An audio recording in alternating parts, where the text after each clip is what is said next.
If you haven't seen South Korean films in your life, well, then you're missing out. South Korea has produced some of the best films and some of the most brilliant filmmakers since the beginning of this century. Beautifully shot and heavily stylized with consistently engaging plotlines, South Korean films are just breathtaking to watch as well as contemplate on the various philosophies on life and the human condition that the films depict. One of my favorite themes to analyze in South Korean films is that of uncertainty. Given the tensions between South Korea and North Korea, much of the population in both countries live on the brink of war, uncertain about when the violence is going to break out. Naturally, this culture of uncertainty and paranoia often seeps into South Korean films. Two films that embody this theme at its best are the 2003 film Memories of Murder by Bong Joon-ho and the 2016 film The Wailing by Noh Hong-jin. Let's begin, and of course, spoilers ahead. Both these films, in my opinion, are companion pieces. Besides having the same village as the backdrop, they are about a series of murders, the attempts of an inept police force trying to solve them, and they also have three main suspects around whom the film revolves. But in order to look at how these films deal with the theme of uncertainty, I'm going to break it down to two questions that both films try to put forward.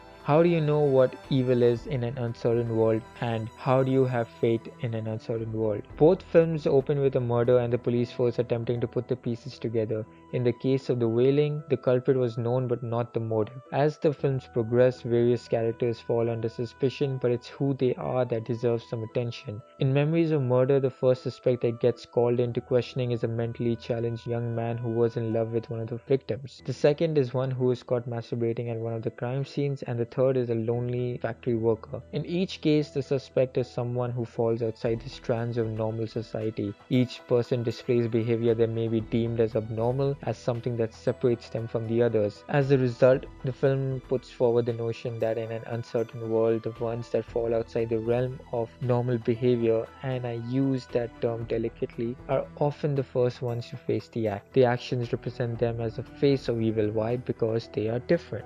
The Wailing looks at what happens when that attitude towards people who are deemed as different is allowed to fester over time. As the film suggests, this attitude usually develops into outright xenophobia. In the film, murders are being committed by people who are seemingly infected by some rash. As the police attempt to find out who or what is causing these rashes to break out, the villagers begin to suspect a local Japanese man as they exchange fanciful stories of the Jap being some kind of demon, ultimately labeling him as the other. This culminates in the final scene where the Jap is literally depicted as a demon, but of course, given that we are seeing the scene from the perspective of a character who has already judged the Jap as the true villain, we cannot take this for granted. And it is in this moment, as the film draws to a close, the true brilliance of Na Hong-jin shines. The Wailing is ultimately about perspective. Perspective determines how each suspect in the film is seen by each character and also consequentially the viewer. The film doesn't allow you to have a clear picture of who the villain is, since you can only see things from the perspective of the character who is observing everything. So if the character believes that the Jap is evil, you will see him as evil. In essence, what the film tries to tell us is that in an increasingly uncertain world, what gets defined as evil is largely a matter of perspective, which is influenced by our own personal bias. But then, how do you hold on to faith in the face of that uncertainty? Each film places its faith at two opposite ends of a spectrum. Memories of Murder depicts how the detectives put their faith in reason and logic,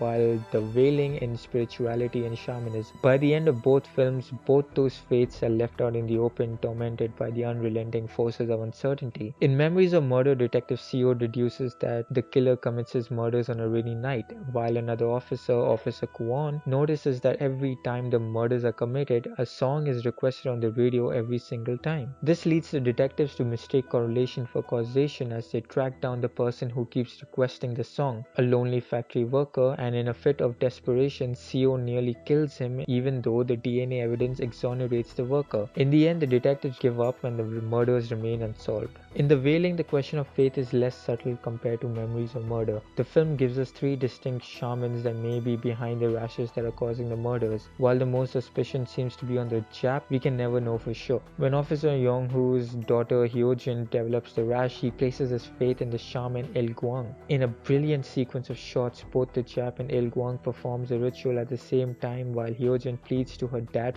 to make him stop. As the viewer, we don't know who she's referring to. Is the Jap trying to save her or Il Guang? Or what about the third shaman who appears near the end of the sequence? Near the end of the film, she asks Yong-Hu to have faith in her and not the other two shamans, or else his family will die. As Yong-Hu stands there conflicted, we can feel what he feels, as even we don't know who to believe. Where do we put our faith in the face of all that uncertainty? Do we believe everyone when they say that the Jap is a demon, or do we accept that all those opinions are biased and their perspectives are twisted by their prejudice? Yong-Hu in the end chooses to believe in Il Guang, but his wife and mother are murdered by his daughter, and subsequently so is he. Both films give a different but bleak answer to the question of faith. The Wailing tells us that the only answer to that question in the face of uncertainty is death. As Yong-Hu lies there dying, he sees a vision of a happier time with his daughter. The only moment of certainty we truly get to see for his love for his daughter stands true. Memories of Murder, on the other hand, tells us the answer is don't think about it. As Detective Park ultimately leaves police work and becomes a businessman. The true beauty of these films lies in the fact that the violence is never shown on screen. It's the consequences of that violence that the filmmakers are interested in, for it is that violence that often fuels our biased opinions and prejudices towards the other. How many times have we heard someone say that it was probably a black guy when there's a shooting in America, or when there's a bombing and people automatically assume it's a Muslim? In the face of that violence and when uncertainty threatens to overwhelm us, it would do good for us to remember the lessons that these films teach us, and then to reflect on our behavior so that we don't become a part of the problem.